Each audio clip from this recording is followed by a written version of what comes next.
चलिए आज हम लोग का नया टॉपिक है और इस टॉपिक का नाम है ऑक्सीकारक एवं अपकारक। इसके पिछले क्लास में हम लोगों ने चर्चा किया रेडॉक्स अभिक्रिया का कि रेडॉक्स अभिक्रिया किसको कहते हैं।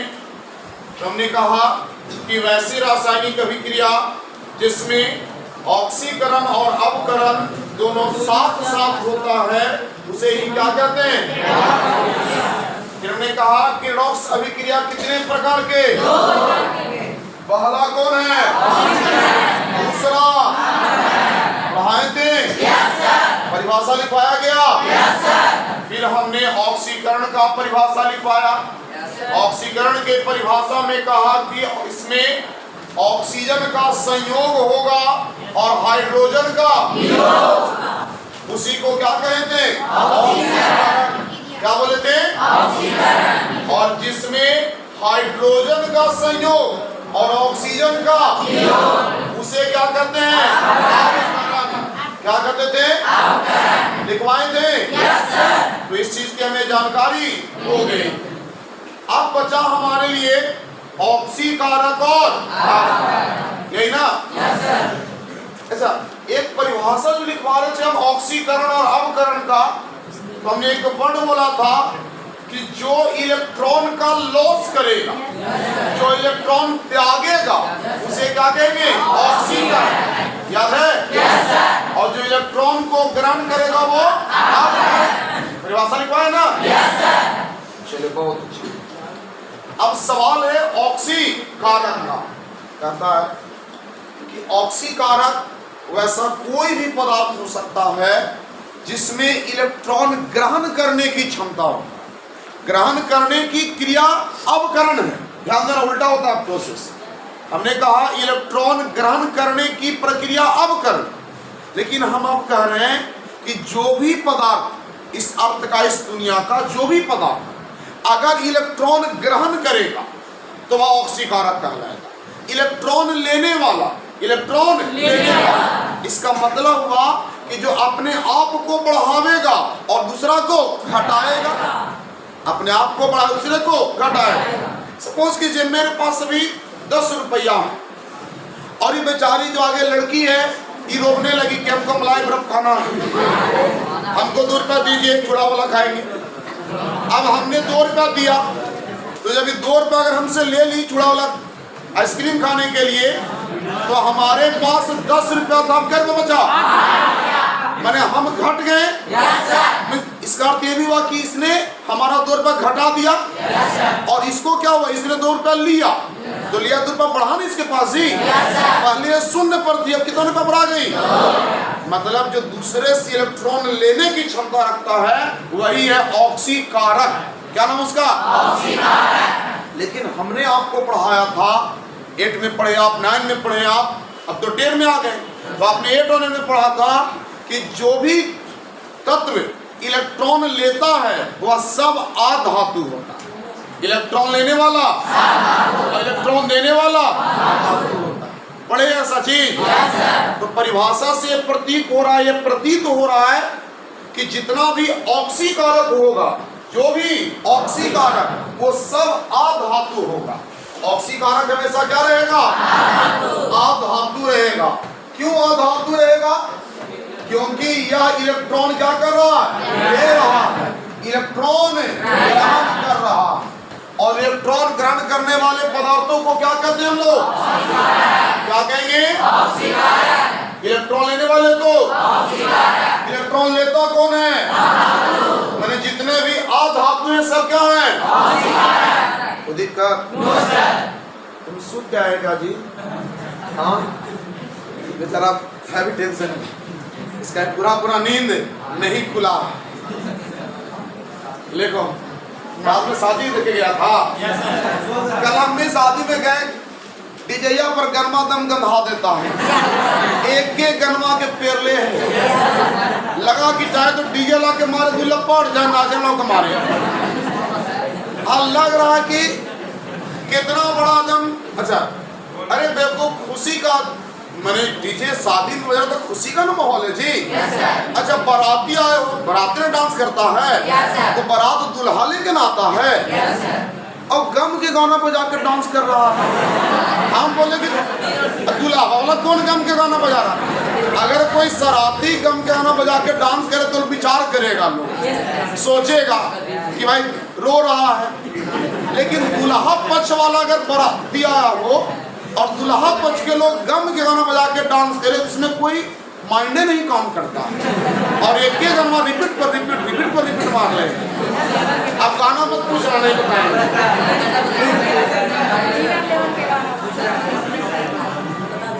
हाँ बता, अगर पूछे परिभाषा तो इन्हीं का हालत पंचर हो जाए।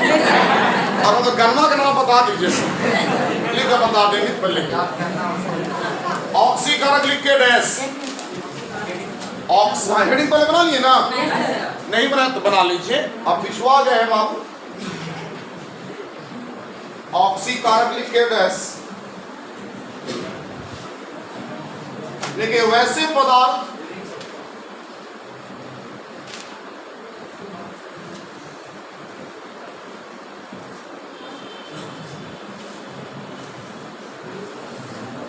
जिसमें इलेक्ट्रॉन ग्रहण करने की क्षमता होती है,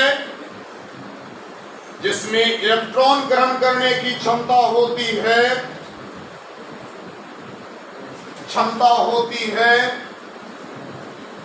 उसे ऑक्सीकारक कहते हैं।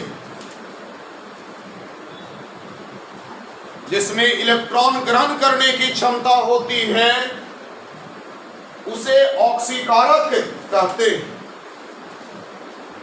उसे ऑक्सीकारक कहते हैं। ये तो परिभाषा एडवांस हो गया, क्योंकि हम बताए थे कि इलेक्ट्रॉन वाला परिभाषा 11 क्लास वाला चलता है, तब 10 वाला परिभाषा क्या बनेगा इससे। तो याद कीजिए हम बोले थे बाबू कि इलेक्ट्रॉन ग्रहण करने का मतलब अवकरण। इलेक्ट्रॉन ग्रहण का मतलब क्या हुआ? अवकरण। तो कहता है जिस पदार्थ का अवकरण होगा, जिस पदार्थ का भी किसी भी अभिक्रिया में जिस पदार्थ का अवकरण होता है वही पदार्थ ऑक्सीकारक होता है। जिसका अवकरण होगा वही क्या रहता है? ऑक्सीकारक। याद करके दूसरा परिभाषा, याद करके दूसरा परिभाषा बनाइए। जिस पदार्थ का अवकरण होता है, जिस पदार्थ का अवकरण होता है, जिस पदार्थ का अवकरण होता है, जिस पदार्थ का अवकरण होता है उसे ऑक्सीकारक कहते हैं, उसे ऑक्सीकारक कहते, उसे ऑक्सीकारक कहते हैं।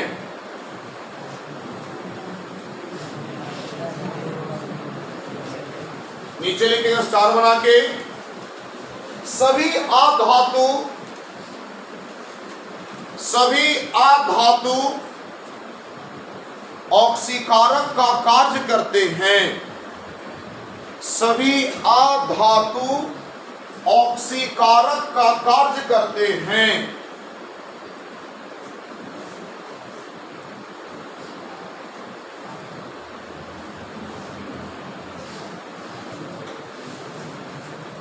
अपवाद, अपवाद जो नियम को नहीं मानता, माने सब धातु तो रहेगा ऑक्सीकारक, लेकिन कुछ ऐसे धातु हैं जो ऑक्सीकारक का काम नहीं है, जैसे कार्बन। अपवाद लिखो टेस्ट देगा, अपवाद में कार्बन, फास्फोरस, कार्बन, फास्फोरस और हाइड्रोजन, कार्बन, फास्फोरस और हाइड्रोजन, ये सब याद में सभी। इसे देखो ये सब चीजें हैं जो आपको कंपटीशन में पूछता है, पॉलिटेक्निक है, पैरामेडिकल, सब में ये प्रश्न नहीं उठाएगा। ऑक्सीकरण अपकरण का परिभाषा नहीं देगा आपको, ये सब पॉइंट आता है कहां पर से, तो आप इन चीजों पर विशेष रूप से ध्यान देके याद कीजिएगा।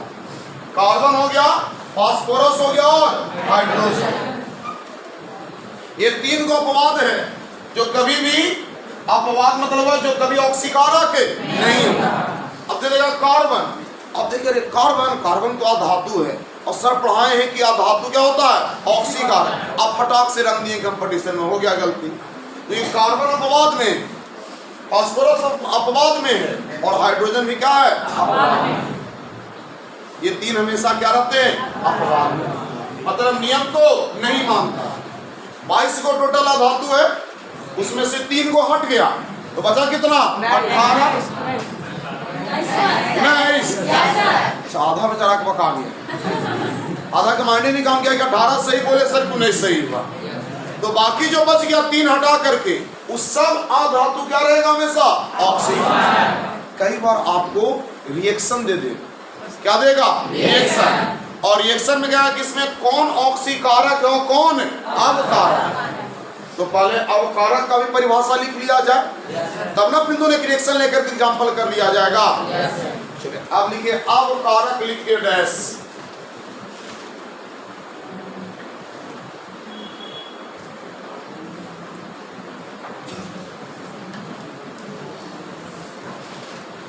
एकदम इसका उल्टा करना है हमको, क्या करना हम लोग को, उल्टा काम करना है। इन्हें की उल्टी मत कर देना, उल्टा काम करना है, उल्टी नहीं करना। देखिए हमने ऑक्सीकारक में कहा कि जो पदार्थ इलेक्ट्रॉन लेने की क्षमता रखता है वह क्या था, ऑक्सीकारक। तो जो इलेक्ट्रॉन देने की क्षमता रखेगा वो क्या कहलाएगा, इलेक्ट्रॉन देने वाला, इलेक्ट्रॉन देने वाला, इलेक्ट्रॉन देने वाला। ई माने इलेक्ट्रॉन हो गया, ई फॉर इलेक्ट्रॉन, इसका मतलब इलेक्ट्रॉन देने वाला। इलेक्ट्रॉन देने वाला कौन होता है। अब सवाल उठता है कि इलेक्ट्रॉन देता कौन है। तो हम सब ने पढ़ा है 8 में और 9 में, इलेक्ट्रॉन देने की क्षमता किसके पास है, धातु के पास है। इसका मतलब जितना भी धातु होगा वो सब क्या रहेगा, रहेगा। लेकिन साफ साफ परिभाषा में कह रहे हैं इलेक्ट्रॉन देने वाला क्या होगा, इलेक्ट्रॉन देता कौन है, धातु क्या होगा। अच्छा एक और परिभाषा है 10th लेवल का छोटा परिभाषा।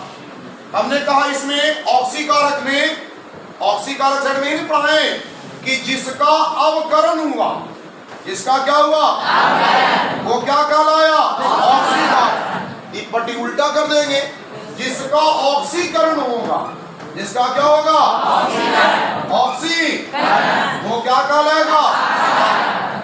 यहाँ पर कहें कि जिनका अवकरण हुआ, जिस पदार्थ का अवकरण हुआ वो ऑक्सीकारक कहलाए। ध्यान ना कर सकते उल्टा करके हम कि जिस पदार्थ का ऑक्सीकरण हुआ वो क्या कहलाएगा, इलेक्ट्रॉन देने वाला क्या कहलाता है, इलेक्ट्रॉन देता कौन है, धातु क्या हो गया, कोई दिक्कत। अवकारक लिखिए डैश। वैसे पदार्थ, वैसे पदार्थ जिसमें, वैसे पदार्थ जिसमें, वैसे पदार्थ जिसमें इलेक्ट्रॉन, वैसे पदार्थ जिसमें इलेक्ट्रॉन त्यागने की क्षमता होती है, वैसे पदार्थ जिसमें इलेक्ट्रॉन त्यागने की क्षमता होती है, जिसमें इलेक्ट्रॉन त्यागने की क्षमता होती है, उसे अवकारक कहते हैं, अवकारक कहते हैं।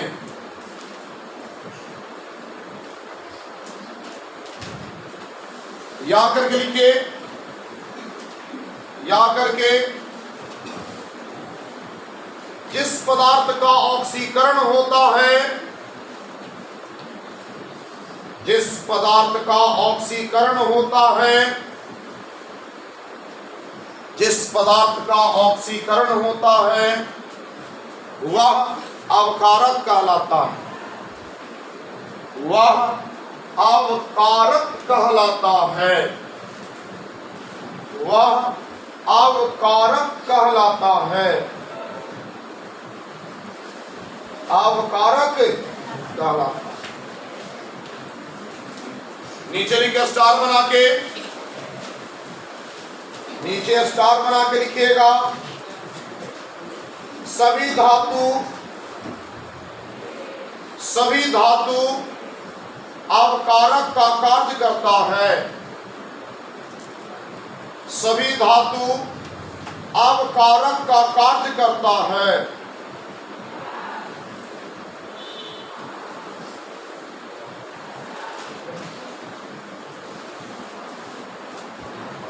सभी धातु अवकारक का कार्य।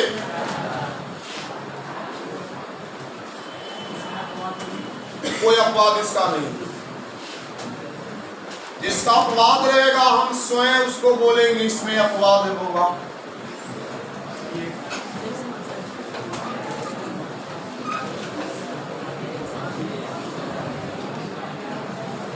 ये तो जाना पहचाना वर्षों पुराना रिएक्शन सबसे परिचित है। अब प्रश्न कहता है कि इस दिए गए रिएक्शन में ऑक्सीकारक और अवकारक को पहचानिए। नीचे प्रश्न बनाइए। क्वेश्चन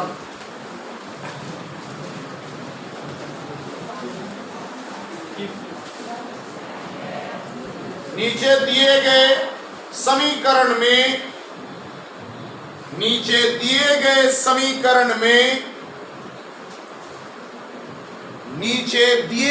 समीकरण में ऑक्सीकारक और अवकारक को पहचाने।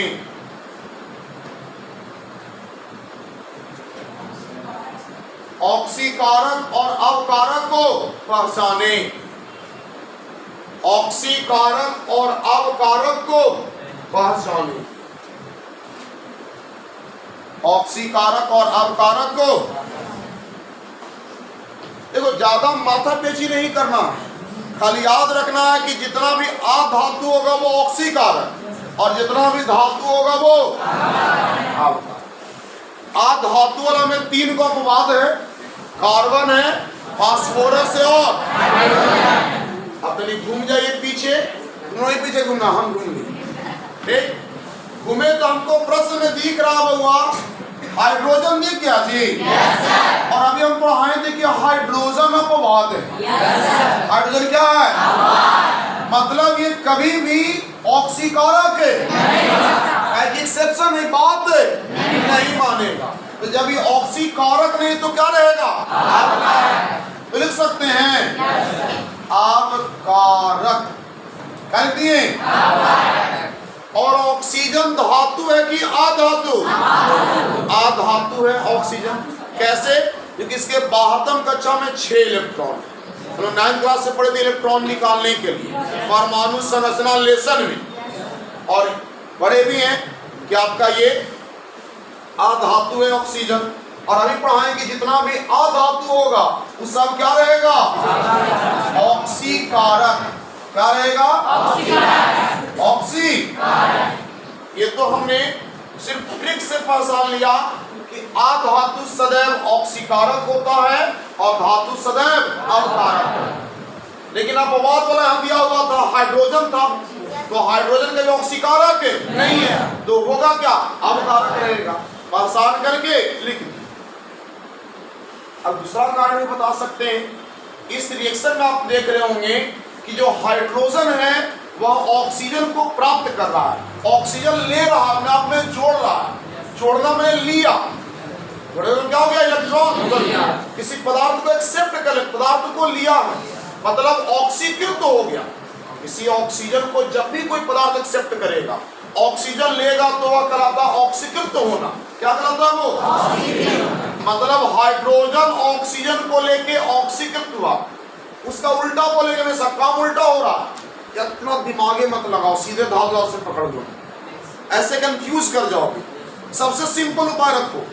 आ धातु रहेगा वो क्या रहेगा आपका? ऑक्सी का।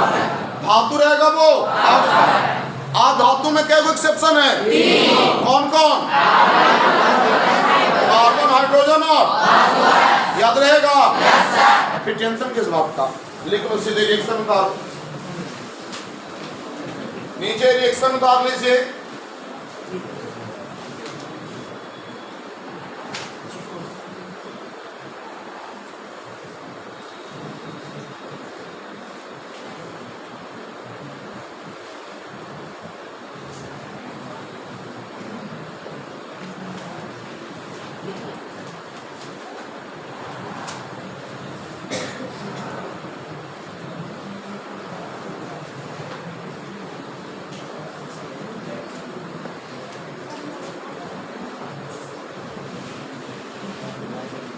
हो गया।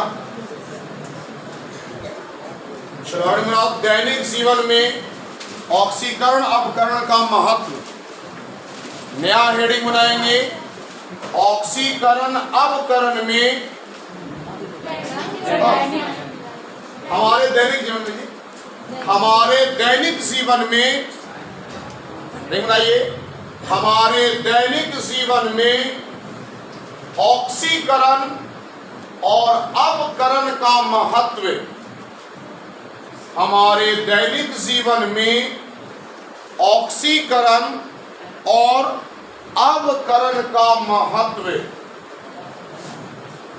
ऑक्सीकरण और अपकरण का महत्व, ऑक्सीकरण और अपकरण का महत्व। नीचे स्टार बना के लिखिएगा, ये हेडिंग हो गया। नीचे स्टार बना के लिखेंगे, हमारे दैनिक जीवन में, हमारे दैनिक जीवन में, हमारे दैनिक जीवन में ऑक्सीकरण और, हमारे दैनिक जीवन में ऑक्सीकरण और अपकरण का, ऑक्सीकरण और अपकरण का निम्नलिखित, ऑक्सीकरण और अपकरण का निम्नलिखित महत्व है, निम्नलिखित महत्व है।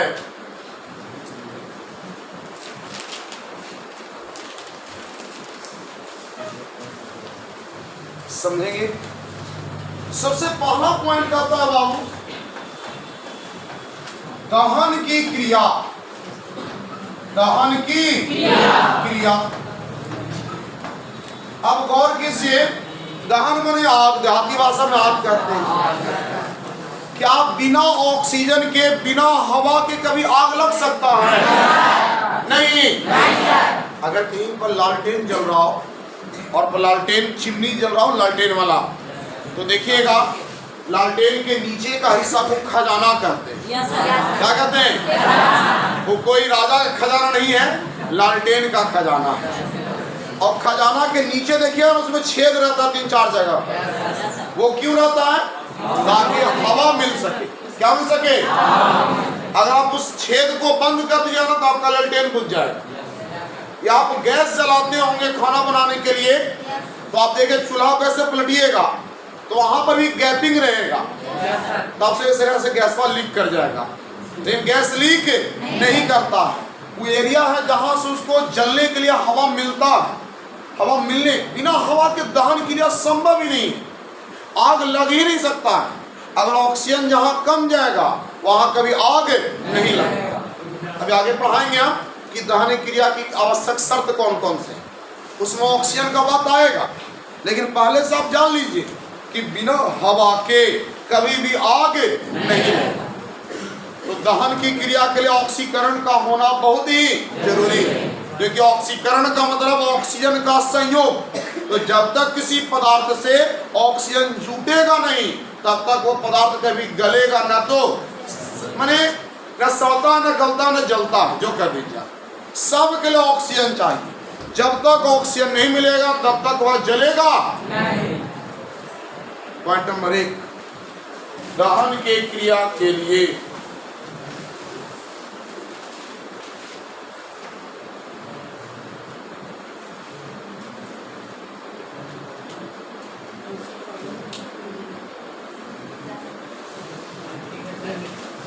दहन की क्रिया के लिए, दहन की क्रिया के लिए आइए बोला दूसरा पॉइंट। हाँ, फर्स्ट पॉइंट, फर्स्ट पॉइंट नहीं, पॉइंट। दूसरा जो पॉइंट बात कर रहे हैं हम लोग, यह है आपका भोजन के पाचन, मतलब खाना के पचने से संबंधित। अब सर ऑक्सीजन का क्या काम है भोजन पचने में? तो ऑक्सीजन का वहाँ भी महत्वपूर्ण भागीदारी है आपके खाना को पचाने में। अभी लगन बहुत टाइट चल रहा है और आप कहीं पर परिवार के यहाँ गए हो, अब दूसरा का भोजन है तो नरेटी तक ठास लिए, यहाँ तक खाते हैं आप लोग फ्री का धन मंगनी का चंदन रगड़ मोरे नंदन, तो पूरा भर लिया रगड़े आप, यहाँ तक पानी तक नहीं पीता है। हम देखते हैं कभी कभी बारात में हंस उठता है, वैसे लोगों को जो घर में उनका अपना सबमर्सिबल और मोटर चापाकल भी नहीं है, सरकारी चापाकल से पानी भर के ला के पीता है। अब बाराती जाएगा ना तो बिस्लरिये के बोतल खोजता है पीने के, ऐसे लोगों को हम देखते हैं तो बड़ा हंसी छूटता है। ये अपने घर में सबमर्सिबल नहीं और दूसरे के घर में जाएगा तो हम बिस्लरी का बोतल मांगता है, वो रहता तो मजा आ जाता, जैसे डेली वही पी रहा है। ये स्थिति, आप अचानक कंपनी का पानी पीते हैं, थोड़ा सा स्वाद अलग लगेगा उसका, तो सब डेली पीने वाले लोगों के लिए, हम लोग के लिए नहीं है वो चीज। लेकिन बहुत से लोग को आप देखिएगा कैसे रहते हैं। अब और मुख्य रूप से कहाँ पर इसका उपयोग आएगा ऑक्सीजन वाला, मेन दिक्कत होता है सोने में। अब सोने का एरिया कम होता है जगह और सब पर में ठुसाइल रहता है, एक के पैर होकर मुंह पर जा रहा है, होता है ना ऐसा, कोने से घुस के सुतल है, कोने से घुसल है। शादी गाँव में ऐसे ही होता है। अब सुबह उठिए एकदम खट्टा ढेकार आवेगा, पूरा पेटवा टाइट वाले ढप ढप कर रहा है, होता है ऐसा। मतलब आपको सही से ऑक्सीजन वहाँ नहीं मिला और आप सही से जल लिए, उसमें हल्का ऑक्सीजन तो वो मेंटेन करेगा। तो दो चीजें, या आप लंबा सफर कर रहे हैं, खा पी लिए, बराती जा रहे, लंबी दूर पर दबा लिए कस के बैठे गाड़ी में, अच्छा गाड़ी में ठूसन ठूसी है, कई बार गाड़ी आराम से रहता तो आदमी बिंदास होके आ गए, कई बार है कि सीट 3 का 4 घुसल है, तब भी आपको दिखते होने लगेगी। माने भोजन को पचने के लिए ऑक्सीजन हमें पर्याप्त मात्रा में चाहिए। अगर वो पर्याप्त मात्रा में नहीं मिलेगा ऑक्सीजन, तो अगर भोजन पचवो करेगा तो हम लोग को ऊर्जा नहीं मिलेगा, एनर्जी नहीं मिलेगा। देखते होंगे बाबा रामदेव हमेशा कहते हैं, या कोई भी संत महात्मा कहते हैं आपको, कि आप प्रातः काल उठ करके और अपने आसपास के किसी भी मैदान में घूमने जाइए। क्या रीजन उसके घूमने के, जो आप वातावरण में किसी आप सुबह सुबह प्रातः काल मैदान में जाते हैं घूमने के लिए, तो वहाँ आपको स्वच्छ हवा मिलता है और स्वच्छ हवा में ऑक्सीजन की मात्रा ज़्यादा होती, और जब उस हवा को आप लेते हैं अपने बॉडी में, तो आप बॉडी के अंदर जाकर के आपके भोजन को, संचित भोजन को तोड़ता है, उसको ब्रेक कर देता है और तोड़ करके आपको एनर्जी देता है। आप अगर सुबह से उठ के घूम लेते हैं ना, उस दिन देखिएगा बाकी दिनों के तुलना में आपको ज़्यादा कंफर्ट महसूस होता है उस दिन। उसका रीजन क्या है कि आपके शरीर में भोजन अच्छे से टूट चुका है, एनर्जी आपको ज़्यादा मिलेगा उस दिन। जिस दिन आप सुबह सुबह उठ करके मैदान में जाकर के दौड़ते हैं या खेलते हैं, सुबह दम प्रातःकाल 5 बजे भोर में ये काम करते हैं तब। लेकिन आप लोग तो बड़ी सा सुर वाला गुण है, 7-8 बजे उठते हैं, तब आपके अंदर कभी वो एनर्जी नहीं आ सकता। जो भी प्रातःकाल जाएंगे, जो भी, हाँ अब किसान है उसके लिए नहीं है अप्लाई है, किसान तो जब जाता ही है सुबह, किसान बेचारा सुबह उठता है।